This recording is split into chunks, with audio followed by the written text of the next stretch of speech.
However, like so many Volkswagens that we have featured, it seems like the drainage channels are almost enthusiastic. Now, sometimes this can be a really easy fix, like a software update, but other times it can require taking the entire dashboard out of the car. Volkswagen swapped out quite a few of the HVAC's physical knobs and buttons for a touch control style setup. And some owners love this. That Volkswagen parked outside your house right now, you don't know it as well as you think you do. You know the key, the seat position, the route to work you could probably drive with your eyes closed. What you don't know is everything the engineers snuck in underneath all of that, features nobody at the dealership ever showed you, things that never made it into the owner's manual, tricks buried so deep in the hardware that most people drive the same car for 10 years. Cars. Entire companies. That's 10 years of Volvo sales, 500 years of Ferrari sales, and more cars than Porsche have ever sold. And never stumble onto a single one of them. Some of these will save you money. Some will save you a trip to the mechanic. One or two could genuinely matter in an emergency. Stick with me, because by the end of this, you're going to walk out to your driveway and look at that car differently. Your key fob and other everyday secrets. Let's start with the thing sitting in your pocket right now. Your key fob. You press 2 buttons on it most days. Lock, unlock. That's it. That's the entire relationship you have with it. But hold that unlock button down. Don't tap it. Actually hold it for about 3 seconds. Watch what happens. Every window drops. All 4 of them. Sunroof too, if you've got one. The car just opens itself up like it's taking a breath before you even get there. This wasn't some accident. Somebody in Germany sat down and thought hard about what happens to a car baked under a summer sun for 6 hours in a parking lot. You open the door and it's an oven. That blast of hot air hits you the second you crack it. So instead, you let the car vent itself while you're still walking toward it from wherever you parked. By the time you actually reach the door, the worst of the heat has already escaped. Your AC isn't fighting a losing battle the second you start the engine, which means less strain on the whole system. And yes, a small fuel saving that actually adds up if you're doing this every single day through summer. Now hold the lock button on your way out instead. Same 3 seconds. Everything seals shut behind you. I can press and hold on the unlock button, which will unlock the car, and then roll the windows down until I release the button. And then you can also do the opposite with the locking button. If you press and hold lock, it'll put the windows up for you. Windows and sunroof both. So you're not driving off 5 minutes later wondering if you left something cracked open in the rain. Here's the part almost nobody tells you. Fob battery dead? Doesn't matter one bit. Turn the physical key in the door and hold it there. Same trick works through the mechanical lock. Volkswagen built this into the metal itself, not just the electronics, and then somehow never bothered putting it anywhere in the manual. It genuinely feels like they built the feature and then forgot to tell anyone it existed. Now walk around to the driver's door and open it up. Look down, right at the bottom of the interior panel, near where it meets the floor. On certain Volkswagens, and I mean specific models here, Arteon, some Passats, the newer Tiguans, there's a little compartment tucked in there that most owners never notice in years and years of ownership. Pop it open, and there's an umbrella sitting inside, a real one, custom fitted to the exact shape of that slot, not some generic thing jammed in there as an afterthought. This actually started over at Skoda, Volkswagen's sister brand. This is the new second generation version of the lovely Skoda Kodiaq design of the Kodiaq. So it has been redesigned, but it's still very familiar. Who made it basically their whole identity for a while, running entire ad campaigns around it. But it quietly crossed over into several Volkswagen models too, almost like a shared secret between the two brands. And it's not just an umbrella stuffed in a hole and forgotten. There's an actual drainage sleeve built around it. So when you shove a soaking wet umbrella back in there after getting caught in a downpour, the water drains straight out the bottom of the door instead of turning your floor mat into a swamp over the next few days.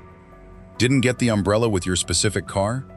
The slot's still there regardless. The mounting point was engineered into the door, whether or not your trim level included the actual accessory. Order the genuine one from your dealer, and it clicks right into place, because they built the door for it either way, thinking ahead to owners who'd want to add it later. That's the kind of overthinking it on purpose that Volkswagen does better than almost anyone else in the industry. Sweating a detail that costs them nothing to include but means something real the first time you actually need it. Next thing, grab your car's touchscreen. Go into Settings. Now tap the version or info button fast, 5 times in a row, right in succession. On a lot of modern VW infotainment systems, that opens up a menu you were never really supposed to see as an owner. An engineering menu. Diagnostics, hidden toggles, settings that never made it anywhere near the normal consumer-facing interface at all. You can mess with touchscreen sensitivity in there. Tune exactly how sensitive the proximity sensors are around the car. Dig into audio settings, way past a basic bass and treble slider you'd normally get.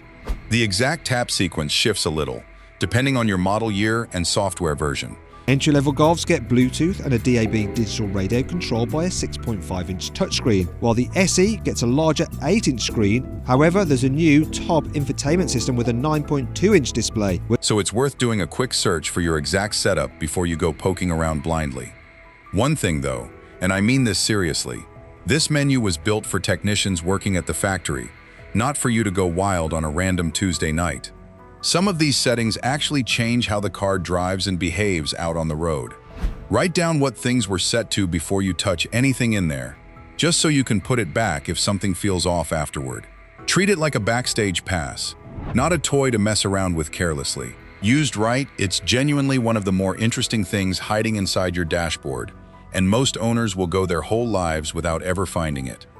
If you're getting something out of this so far, hit like, subscribe, you know how it goes. It actually helps this video reach more owners out there who have no idea their own car does half of what we're covering today. All right, moving on to the next one. Ever pull up to a gas station and completely blank on which side your fuel door is on? Everyone has done this at least once. Look down at your fuel gauge next time. Right next to the little gas pump icon, there's a tiny arrow sitting there. That arrow points to whatever side your fuel door actually lives on. No more guessing, no more pulling up on the wrong side and doing that awkward backup and reposition dance while someone waits behind you at the pump. Volkswagen didn't invent this trick themselves, but they were one of the very first manufacturers to put it on every single car across their entire lineup, all the way back in the early 2000s, long before it became a standard thing across the whole industry. What's actually specific to Volkswagen is what happens once you're actually standing there at the pump. Most modern models ditch the mechanical release lever completely. There's no cable to pull from inside the car anymore. As long as the car is unlocked, you just push on the fuel door and it pops open on its own. Push it again. It clicks shut with that satisfying little snap. There's a small electric actuator hiding behind that door, locking it automatically whenever the car itself locks, so nobody's siphoning your gas or messing with the cap while you're inside a store running errands. Unlock the car again, and it releases instantly, no delay. No cable to snap or freeze, solid in January, when everything else on the car seems to be fighting you. Just one less moving part to ever think about again for the life of the vehicle. Fixes and tricks that save you a trip to the shop. Ever tried changing your own wiper blades? The arms sit flat against the hood, jammed right up against the glass, and you end up basically wrestling with them, trying not to scratch the paint while you fumble with the clips. There's a fix for this that Volkswagen built in years ago, and basically nobody knows it exists. Turn the engine off completely first. Within about 5 to 15 seconds, depending on your specific model, flick the wiper stalk once, like you're doing a single wipe across the glass. Instead of dropping back down to their normal resting spot, the wipers rise up and stand there, upright, right in the middle of the windshield, waiting for you. Now you can actually get at them properly. Swap the blades in 2 minutes flat. No scratched hood. No fighting the arms against the glass the whole time. The same trick doubles as a genuinely useful winter hack too. Do this before a snowstorm hits overnight, and your wipers won't freeze stuck to the glass by the time morning rolls around. When you're done with whatever you need to do, just start the car back up like normal. The wipers reset themselves back to their usual position automatically. No extra steps, no special sequence to remember. Your parking brake's got a few tricks of its own as well. Most people know to pull to engage, push to release, and just leave it at that, never thinking about it again. But here's the thing, You basically never have to touch that button to release it in the first place. Buckle your seatbelt, start the engine, hit the gas pedal. The brake lets go entirely on its own. The instant the car figures out you're actually ready to move, whether you're heading forward or backing out of the driveway. That's called drive-away release, and it's quietly checking a few boxes behind the scenes without you ever noticing any of it happening. Belt on, engine running, gear properly selected. There's also a manual trick worth knowing if you ever need to move the car without actually driving it. Say it's being towed somewhere. Tap the brake pedal once. Hold the parking brake switch with your foot still pressed down, and it releases without needing any gear selected at all. And built right into that exact same system, there's Hill Start Assist. Stop on a hill somewhere, lift off the brake to go, and the car holds you steady in place for about 2 extra seconds so you don't roll backward into whoever happens to be sitting behind you. Most drivers have used this hundreds of times over the years without ever really clocking that it's even happening in the background. Your throttle is fully electronic these days. No cable running from the pedal all the way to the engine anymore like older cars used to have, and over years of regular use, those sensors drift just a little bit out of calibration. Maybe the car starts feeling a bit sluggish off the line, or the throttle just doesn't feel quite as sharp as it used to when it was brand new. There's a relearn trick that mechanics rarely mention to customers because, honestly, there's no billable hour in telling you how to do it yourself for free. Engine off to start. Turn the ignition to on, but don't actually start the car, and wait about 10 seconds. Press the gas pedal all the way down to the floor and hold it there for 15 seconds. Still holding it down the whole time, turn the ignition off. Wait 10 more seconds after that. Then let go of the pedal completely. That whole sequence forces the computer to relearn the pedal's entire range of motion, from fully resting all the way to fully floored. There's basically zero risk in trying it out. Worst case, nothing happens at all, and you just do the whole sequence again. Best case, especially if your car's past 50,000 miles, and this has genuinely never been done before, the throttle response noticeably wakes back up. Feels like the car got a little sharper overnight, almost like it gained a bit of power it didn't have the day before. One more quick one before we move on. Turn your ignition to on before actually starting the engine, and watch your gauges closely. On a lot of VW models, every single needle sweeps from 0 all the way to max, and then back down again, completely on its own. That's not random at all. It's a built-in check, making sure every motor behind those gauges is actually working the way it should. If it doesn't happen automatically on your specific model, hold the trip reset button while turning the key to on, and you can force the same test manually, sometimes cycling through extra patterns that light up every warning icon on the dash all at once, one after another. It's the exact same test that technicians use in the shop, built into every single unit that leaves the factory line, whether you ever notice it or not. The system's working for you without you ever noticing. Open your trunk and look along the inside edge, right near the latch mechanism. There's a glow-in-the-dark handle tucked in there. Legally required in most countries, sure, that part's not unique to Volkswagen, but they took it further than the bare legal minimum most other manufacturers settle for. That handle is wired to a purely mechanical cable, meaning it works even with a completely dead battery sitting under the hood. The material glows because it soaks up ambient light naturally throughout the day, so it's findable even in total darkness if something ever actually goes wrong and you need it. Beyond the emergency use case, it's honestly a legit backup for far more everyday, mundane problems too. Powered trunk release stops working one day, fob's dead, battery's completely flat. Fold the rear seats down, climb through from the cabin, pull that handle from the inside. You're in, no tow truck required. A lot of newer models also come with a kick sensor tucked under the rear bumper. When your hands are full, Volkswagen's hands-free, easy-open trunk feature allows you to open the trunk with just a wave of your foot. Before the easy open feature will operate, Fob in your pocket, arms completely full of groceries or luggage, just swipe your foot under the center of the bumper and the trunk pops open hands-free. No fumbling for buttons. Swipe by accident while walking past, swipe again right away. It cancels itself before the trunk fully opens. Basically an undo button that nobody ever told you about, sitting right there under the bumper the whole time. Adaptive cruise control is another one that's smarter than most people give it credit for, because it's not fixed at all, it actually learns you specifically over time. Most drivers assume cruise control is just cruise control, a fixed speed and a fixed gap, the same on every car regardless of who's behind the wheel. Volkswagen's version quietly breaks that assumption from the very first drive. Brand new, it starts out cautious, almost overly careful, braking a little early, easing off the gas a bit too gently whenever someone merges in front of you unexpectedly. Drive it enough over the following weeks, and it starts picking up on your actual patterns, adjusting the following distance and how sharply it responds based on how you personally drive, not some generic average setting programmed in at the factory for everyone. It even tells the difference between highway driving, where longer following gaps make more sense at higher speeds, and stop-and-go city traffic, where it eases things off and reacts more gradually instead. Feels a bit off after you loan the car out to someone else for a week or two?